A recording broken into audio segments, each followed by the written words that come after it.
প্রকৃত আত্মবিশ্বাস ও ঈশ্বরের প্রতি নির্ভরতা।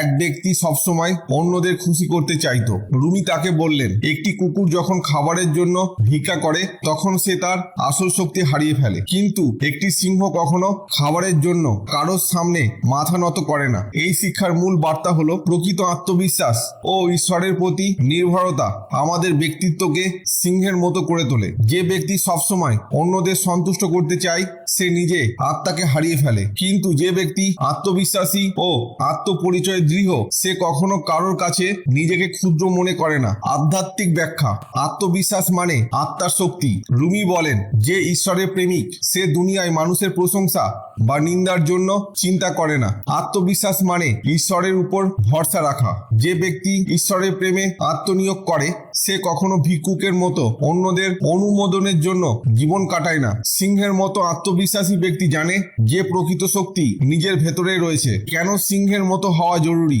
যে ব্যক্তি অন্যদের দয়ার উপর নির্ভর করে সে কখনো মুক্ত হতে পারে না। যে ব্যক্তি নিজের শক্তি ও বিশ্বাসে দৃঢ় থাকে সে নিজের লক্ষ্য অর্জন করতে পারে।